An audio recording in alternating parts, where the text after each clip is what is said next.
আসসালামু আলাইকুম। কৃষি একটি বাণিজ্য চ্যানেলের পক্ষ থেকে আপনাকে অভিনন্দন।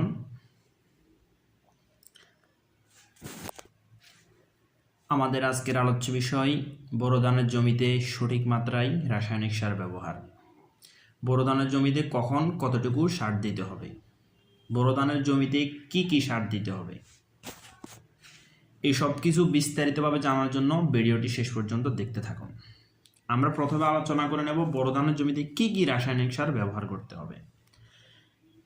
ইউরিয়া সার দিতে হবে, টিএসপি সার দিতে হবে, এমওপি সার দিতে হবে, জিপসাম দিতে হবে, জিঙ্ক সালফেট দিতে হবে, বোরাক্স অথবা বোরন সার দিতে হবে। এবার আসি কি সার কি পরিমাণ দিতে হবে। তার আগে জেনে নেওয়া যাক শেষ চাষের সময় কি কি সার দিতে হবে।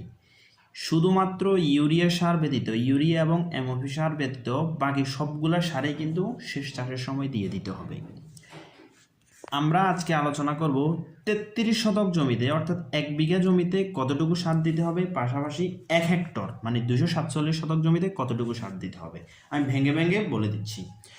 33 শতক জমিতে ইউরিয়া সার দিতে হবে 36 কেজি, আর এক হেক্টর জমি অর্থাৎ 247 শতক জমিতে ইউরিয়া সার দিতে হবে 270 কেজি। টিএসপি সার 33 শতক জমিতে 20 থেকে 23 কেজি দিতে হবে। 1 হেক্টর জমি অর্থাৎ 247 শতক জমিতে 150 থেকে 170 কেজি টিএসপি সার দিতে হবে। এখানে বলে রাখা ভালো, টিএসপি সার যদি না দিই তাহলে আপনি ডিএপি সার দিতে পারেন। ডিএপি সারও সম পরিমাণে দিতে হবে। আবার অনেক কৃষক ভাইয়েরা কি করেন, টিএসপি ডিএপি দুইটা একসাথে ব্যবহার করেন। আপনারা এই জিনিসটা কখনোই করবেন না।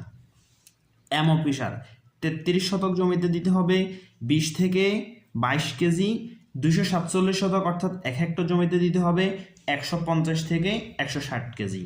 জিপসাম দিতে হবে 70 থেকে 33 শতক জমিতে 9 কেজি, আর 1 হেক্টরে দিতে হবে 70 কেজি। জিঙ্ক সালফেট দিতে হবে 33 শতকে 1 কেজি, 1 হেক্টরে দিতে হবে 10 কেজি। বোরাক্স বা বোরন 33 শতকে দিতে হবে 1 কেজি, 1 হেক্টরে দিতে হবে 4 কেজি। এখানে আরেকটা বিষয় আপনাদেরকে ক্লিয়ার করে দিচ্ছি, টিএসপি এবং জিঙ্ক বা দস্তা এই দুইটা সার কখনোই একসাথে ব্যবহার করবেন না। যদি আপনি শেষ চাষের সময় টিএসপি সার দিয়ে দেন তাহলে আপনাকে মনে রাখতে হবে ইউরিয়ার সাথে 5 থেকে 7 দিনের সময় এর সাথে মিক্স করে জিঙ্ক অথবা দস্তা সার ব্যবহার করবেন। এবার আসি ইউরিয়া সার এবং এমওপি সার, যে দুইটা সার ছাড়া অন্যান্য সার আমরা শেষ চাষের সময় দিয়ে দেব, আর দুইটা সার আমরা ধাপে ধাপে দেব। কিভাবে দেব সেটা জানি।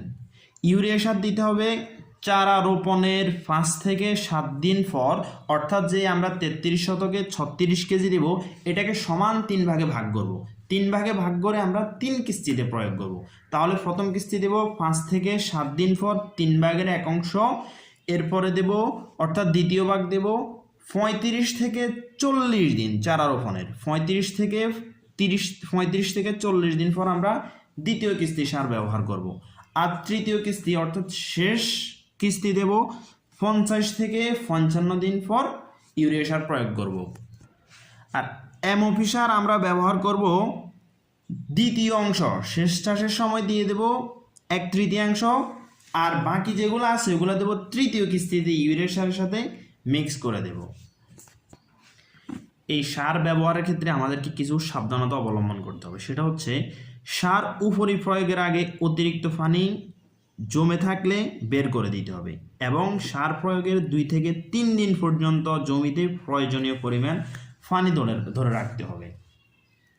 বিশেষ দ্রষ্টব্য, যদি কোনো কৃষক তার জমিতে টিএসপি সারের পরিবর্তে ডিএপি সার ব্যবহার করেন সেই ক্ষেত্রে ইউরিয়া সার হেক্টর প্রতি 270 কেজির স্থলে 210 কেজি ব্যবহার করবেন।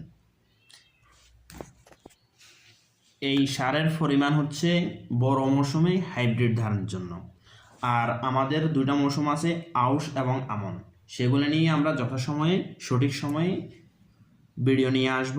সে পর্যন্ত সবাই ভালো থাকেন, সুস্থ থাকেন। সবাইকে ধন্যবাদ। আসসালামু আলাইকুম ওয়া রাহমাতুল্লাহি ওয়া বারাকাতুহু।